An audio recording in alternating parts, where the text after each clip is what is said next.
finales del siglo XIX, diversos estados sureños todavía lamían sus heridas después del conflicto fratricida que acabó con la vida de más de 700.000 seres humanos en los Estados Unidos de América. En 1865 nacía una nación fuerte y decidida a avanzar con determinación por los designios de la historia. Y en el año de 1880 vino al mundo una mujer que asombraría al planeta. Su nombre, Helen Keller. Ocurrió en un pequeño pueblo de Alabama, del norte de Alabama. Su nombre era Tuscumbia, una localidad de apenas 2.000 almas y llena de colorido, envuelta por el colorido de sus campos pródigos, fértiles y unas montañas magníficas, bellísimas. Por tanto, escenarios, paisajes muy coloristas. Gentes campesinas, gentes dedicadas a las tareas del campo. Y entre esos pobladores se encontraba el matrimonio Keller. Un matrimonio de origen suizo que había llegado largo tiempo atrás a aquella zona y que ahora intentaba prosperar mientras que se ganaban la vida en oficios tan variados como los de la prensa. El patriarca Arthur Keller se casó en segundas nupcias con Kate Adams, una mujer 20 años menor que él, pero absolutamente enamorada. Arthur ya había tenido un matrimonio anterior, del cual habían nacido 2 hijos, James y Simpson. Pero ahora había iniciado una nueva vida junto a Kate, y esa vida mejoró ostensiblemente con la llegada de una niña, a la que pusieron por nombre Helen. Era un bebé muy lindo, hermoso.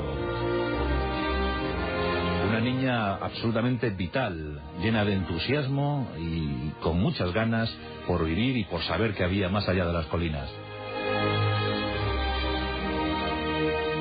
El matrimonio Keller se las prometía muy felices. Arthur lo había pasado realmente mal. En vano era uno de los perdedores de aquella guerra civil que había quedado atrás hace 15 años. Había sido coronel de los sudistas, de los confederados. Había participado en batallas como la de Vicksburg. Y en esta familia había tradición sureña, tradición confederada, porque el padre de Kate había sido general de brigada, también de los sureños. Kate provenía de Memphis. Bien, pues en Tuscumbia empezaron a mejorar esa vida y Helen hacía pensar que aquello sería gozoso. Pero lo cierto es que la vida de la familia Keller quedó sensiblemente alterada cuando en 1882, en el crudísimo invierno de 1882, que tantas vidas se llevó en los Estados Unidos de América, entonces no había las condiciones de vida que hay ahora, pues en ese invierno la simpática, la alegre, la siempre alegre Helen contrajo una extraña enfermedad. Una enfermedad que los galenos, los médicos, no supieron diagnosticar y dijeron simplemente que se trataba de una grave congestión abdominal a la que se sumó otra cerebral. La niña estuvo con fuertes accesos febriles durante muchos días. La fiebre no bajaba, era tremenda, incesante. La niña sufría estertores, tenía convulsiones. Pero un buen día, los médicos ya habían dado el caso por perdido, iba a ser una niña más de las que habitualmente fallecían por consecuencias de graves enfermedades, pero un buen día la fiebre remitió. La temperatura bajó a niveles adecuados, a niveles aceptables, y todos pensaron que Helen se había curado. ¿Acaso un milagro, acaso un prodigio? Pero Helen se había curado. En ese momento, en ese instante de felicidad, no se percataron de que los ojos de la pequeña ya no se fijaban en las cosas que antes se fijaban, y que permanecía inmóvil ante los estímulos sonoros de sus padres. Solo parecía recibir con agrado las caricias. Y es que Helen, debido a esas fiebres que hoy los especialistas fijan en una meningitis, una escarlatina o una forma virulenta de sarampión, pues como os digo, Helen había perdido los sentidos de la vista y del oído. Había quedado sordociega. Tenía tan solo 19 meses de edad. En ese año de 1882 el futuro no era muy halagüeño, tampoco es que lo sea ahora, pero entonces todavía era muchísimo más grave, porque no había las condiciones, no había las formas educativas, no había la manera de tratar convenientemente este asunto. Pues con 19 meses, privada de la vista, privada del oído, Helen pues quedó sumida en un universo sin luces ni sonidos. Aquellos paisajes de Tuscumbia le serían ajenos desde entonces. Pero la pequeña era muy rebelde. La pequeña tenía unas ganas de vivir asombrosas. Y quería estar en contacto con el mundo. Las primeras imágenes infantiles de Helen Keller son las de una niña, un bebé, que se pegaba, que se agarraba a las faldas de su madre y de esa guisa deambulaba por la casa. Y como os digo, todo un prodigio de vida, de superación, de fuerza. Con esos años, 2, 3, 4 años, sus primeros años infantiles, pues consiguió generar por sí misma 60 signos, 60 posturas corporales que la ponían en contacto con lo que ella deseaba en ese momento. Es el afán por sobrevivir, es el afán por superarse, es el afán por seguir adelante. 60 gestos, 60 formas corporales desarrolló la niña sin que recibiera ningún estímulo externo, simplemente para intentar seguir adelante. Los padres querían que su hija tuviese lo mejor posible en esas peculiares circunstancias. Y contemplaban, asombrados, cómo cada vez que llegaba la primavera, Helen salía al jardín familiar y mediante referencias olfativas emanadas de las flores primaverales sabía en qué lugar, en qué situación estaba exactamente del jardín. Por eso se desenvolvía con soltura. Cada vez que llegaba la primavera la niña sonreía mucho más. Pero ciega y sorda, ¿qué futuro le podía esperar? Finalmente, con 5 años, ya os digo que era muy precoz, con 5 años, Helen se percata de su singularidad. Es consciente por primera vez, con tan solo 5 años de edad, que ella es diferente, muy diferente al resto de personas que la rodean. Y en ese momento, el coraje, la rabia, se adueñan de su alma. Y es cuando Helen se convierte en un ser arisco, en una niña gruñona, en una niña que protestaba por todo. Que la respuesta que daba a lo que le estaba ocurriendo era simplemente la rabia, la ofuscación. Cuando no conseguía lo que ella quería, pues intentaba gritar, se golpeaba a sí misma, se estampaba contra las paredes, volcaba los platos de comida. Era una respuesta airada a su situación tan especial. Algo había que hacer, y los padres se pusieron manos a la obra en la difícil tarea de encontrar a alguien que canalizara el mundo interior de Helen. Para más dolor, sí, hay que decirlo así, llegó una segunda hermana, Mildred, y esto Helen lo llevó francamente mal. Acostumbrada a ser el foco de atención de su familia, pues incluso llegó a volcar en una ocasión la cuna de su hermana, entonces un bebé, por rabia al saber que sus padres centraban o repartían sus atenciones, sus mimos en ese ser que acababa de llegar y que le estaba restando protagonismo a ella, que tanto cuidado necesitaba. Por tanto, la situación era muy delicada en la familia Keller. Con las dos niñas, la situación delicadísima de Helen. Así que tanto Kate como Arthur se pusieron a buscar algo que solucionase o paliase de alguna manera el momento angustioso por el que estaba atravesando su pequeña Helen. Como digo, era una muchacha realmente bella, era muy guapa y muy vital, pero con esos accesos de furia que hacían pues, anidar la preocupación en el alma de sus progenitores. Llegaron a contactar con Alexander Graham Bell.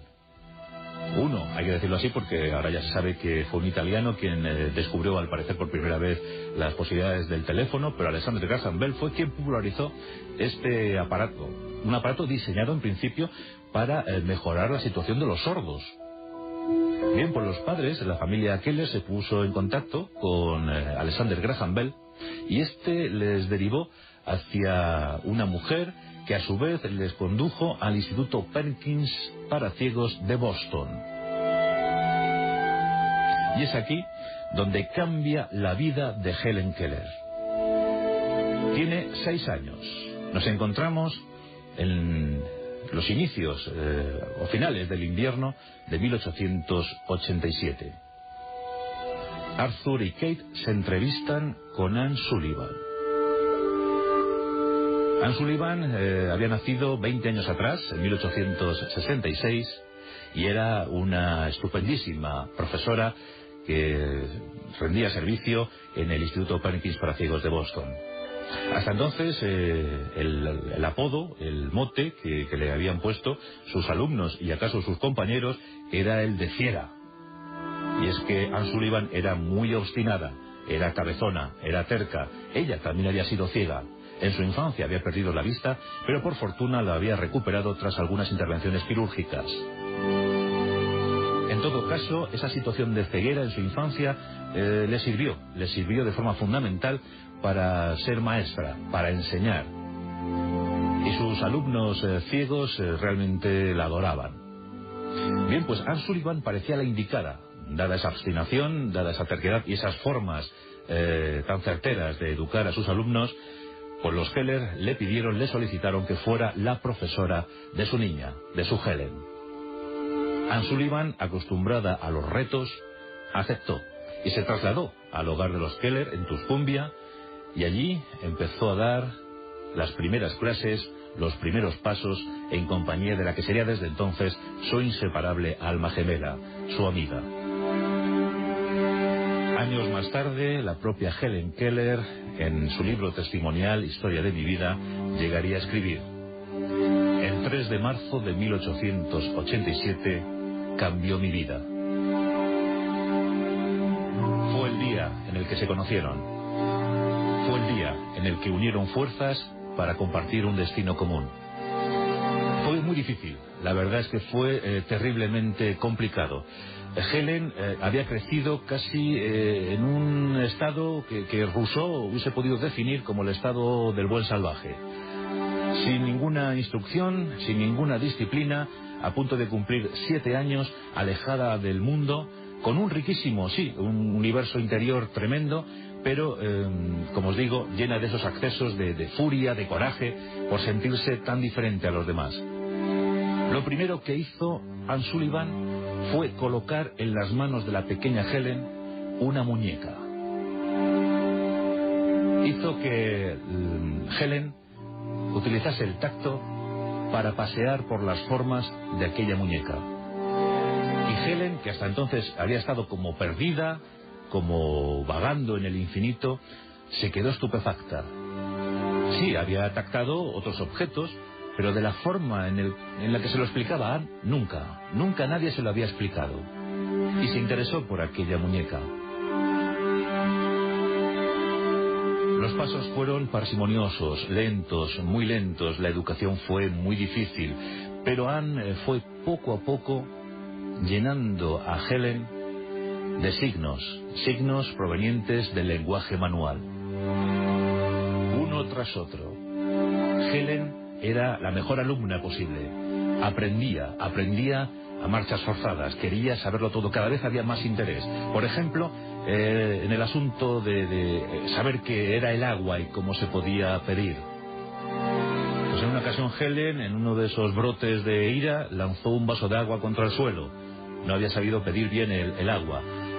Anne asió a Helen de su ropa y se la llevó al jardín para enseñarle que el agua caía de una fuente y colocó la mano de Helen en el líquido elemento. Helen aprendió de inmediato que el agua estaba ahí. y aprendió a pedir el agua mediante el lenguaje manual. Fue un gran avance y Anne se sintió orgullosa. Y del agua se pasó a la fuente, y de la fuente al jardín, y de ahí a la valla del exterior, y de ahí a saber cómo podía ser una montaña mediante una maqueta.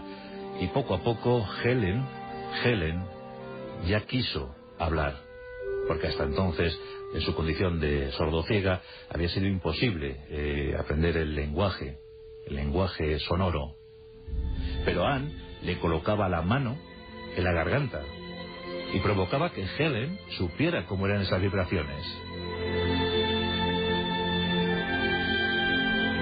Un buen día, Helen solicitó a su maestra ir a la escuela. Mediante los signos manuales, mediante gestos, interpeló a su profesora y le dijo que realmente le apetecería muchísimo ir a la escuela en las mismas condiciones que el resto de los alumnos. No fue a un colegio especial. El Cambridge College acogió a la joven Helen, pero eso sí, con una condición, y es que Anne Sullivan se sentase junto a ella en el mismo pupitre. De esa manera podía interpretar, podía traducir el mensaje del profesor, la lección del profesor, a las manos de su alumna. Los resultados académicos fueron asombrosos. Helen tenía un cociente intelectual altísimo, muy elevado. Y claro, pues poco a poco fueron llegando esas mejoras en su instrucción académica. Desde los 16 años, desde 1896, Helen no paró, no quiso parar. Se preparó para el lenguaje sonoro y en tan solo un mes de certeras indicaciones de Anne Sullivan, Helen pronunciaba sus primeras palabras. Y una de esas primeras palabras fue Maisie. Maisie era el nombre cariñoso que se le daba a Anne Sullivan. Ese era el mote, ese era el nombre cariñoso que se le daba en la familia. Y Helen pues quiso que una de sus primeras palabras en esta tierra fuera Maisie. Realmente se lo debía casi todo. El hecho de Helen Keller empezó a recorrer determinados territorios. La gente empezó a saber que había una muchacha que se sobreponía a las peores adversidades para dar su mensaje de integración social, su mensaje de superación para las personas discapacitadas. Y juntas iniciaron un camino glorioso. El Instituto Perkins para ciegos creó una máquina de escribir que se podía escribir en ella mediante el lenguaje braille de lectura y escritura para ciegos. Y como era previsible, Helen Keller escribió su primera obra. Ocurrió en 1902. Se llamaba Historia de mi vida. En ella reflejaba sus primeros pasos en este mundo, su conocimiento de Anne Sullivan, su homenaje a Anne Sullivan, también el cariño hacia sus padres, hacia Tuscumbia y todo lo de portentoso que le había ocurrido hasta entonces. Tenía 22 años. Helen Keller aprendió francés, alemán y hasta latín. En efecto, aprendió también latín. Y a esa primera obra llegaron otras, todas testimoniales. Se convirtió en una gran filósofa. La verdad es que se graduó con todos los reconocimientos y no estuvo ajena a las cosas que ocurrían en ese mundo exterior del que había estado privada durante algunos años. Junto a Anne Sullivan caminó por diferentes universidades que las reclamaban para que dejaran patente su semilla de solidaridad. Y así llegamos a 1916. Helen Keller tiene 36 años. Y también tuvo tiempo para el amor. Conoció el amor. Era un joven muy apuesto, muy guapo, que, bueno, pues hasta entonces Helen había estado sumamente custodiada, protegida por sus padres, por su secretaria personal, Polly Thompson, una mujer indiscutible en su vida. Pero en aquel tiempo, pues Polly Thompson estaba de vacaciones en Escocia Y este joven, apellidado Fagan, pues llegó a su vida y al parecer se enamoró de ella. La verdad es que, viendo las fotos de la época, Helen Keller era una mujer sumamente atractiva, tal y como era Anne Sullivan. Las dos eran muy bellas, muy guapas, de esbelta figura, muy resultonas. Bueno, pues este Fagan quiso contraer matrimonio con Helen Keller. Ella se ilusionó, pero los padres no estuvieron muy a favor de este asunto porque desconfiaban de las intenciones de Fagan. ¿Acaso pensaban que se quería beneficiar de la fama? En fin, lo cierto es que Fagan desapareció de la vida de Helen Keller y con él las esperanzas de amor de esta joven norteamericana. Y llegaron los viajes, los doctorados, el Reino Unido la pidió expresamente que visitara su país para dar alguna conferencia, porque se había convertido en una consumada conferenciante y cada vez modulaba mejor esa voz. Llegó incluso, esto es tremendo, pero es que llegó a aprender a volar. Aprendió a volar. Una arriesgada, como habíamos contado ya aquí en algún pasaje dedicado a Agatha Christie. Bueno, pues aprendió a volar Helen Keller. Y tuvo amigos estupendos, amén del ya comentado Alexander Graham Bell. Pues Mark Twain, por ejemplo, se carteó con ella, conoció y tuvo mucha amistad con Charles Chaplin. Los presidentes norteamericanos se interesaron por su historia y la recibieron, y la verdad es que Helen Keller nunca se sintió especial por esa fama adquirida, y más bien utilizó esa fama, esa popularidad, para proyectarla sobre su gran empresa. Y esta no era otra sino la integración de las personas discapacitadas en la sociedad, la normalización de estas personas.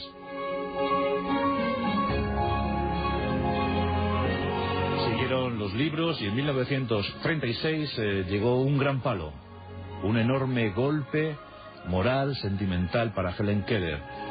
Ocurrió con la muerte de Anne Sullivan, su mentora, su profesora, su querida amiga, su cómplice. Víctima de una enfermedad, Anne Sullivan fallecía. Helen Keller quedó sumida en una profunda tristeza, dicen que incluso depresión. Pero esa fuerza innata que había en su alma, en su interior, le condujo hacia seguir trabajando, hacia la empresa de llevar a cabo su gran proyecto vital. Y se entregó con más ahínco si cabe al desarrollo de sus actividades profesionales. Siguió impartiendo conferencias, clases magistrales, siguió coqueteando porque era una mujer muy coqueta. Era una mujer que le gustaba ir muy bien peinada, maquillada, perfectamente vestida. Siempre hizo gala de una exquisita, de una magnífica imagen.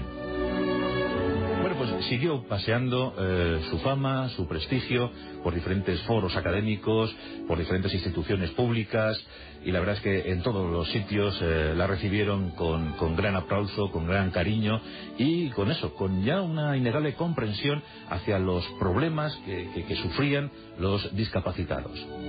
Por ejemplo, dio una gran sensación cuando en la Segunda Guerra Mundial se dedicó por entero a visitar los hospitales de veteranos. Miles de jóvenes norteamericanos habían sufrido discapacidad a lo largo de los combates, habían perdido miembros, brazos, piernas, habían quedado ciegos, sordos, y ella repartió ánimo, esperanza entre ellos. Consiguió del gobierno norteamericano muchísimas ayudas para mejorar la situación de las personas con discapacidad. Fue un mensaje vivo de esperanza, fue un mensaje que caló hondo en el alma de todos. También llegó una especie de reconocimiento cinematográfico cuando en 1962 la película El milagro de Anne Sullivan, que no era otro sino Helen Keller, llegó a las pantallas.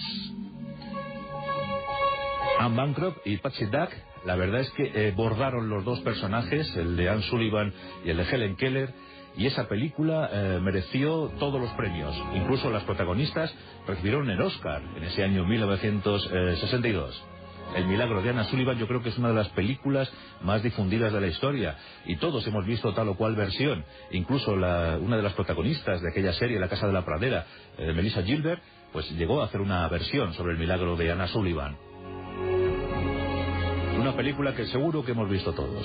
Eso ocurría en 1962 y bueno, pues la noticia le llegó, claro, y disfrutó muchísimo con ello la propia Helen Keller, ya muy anciana, Pero fue una gran satisfacción, porque de esa manera, según ella dijo, se podía seguir propagando el mensaje de la solidaridad. Fueron muchos libros escritos, muchos galardones, muchos reconocimientos, y sobre todo el respeto, la admiración, el cariño de todos.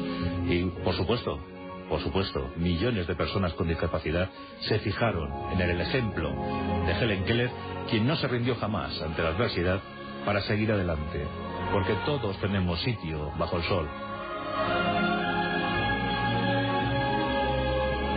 En mayo de 1968, con 87 años, Helen Keller sufrió una penosa enfermedad, su corazón empezó a fallar, y el 1 de junio de ese mismo año, sin llegar a cumplir los 88, fallecía durmiendo.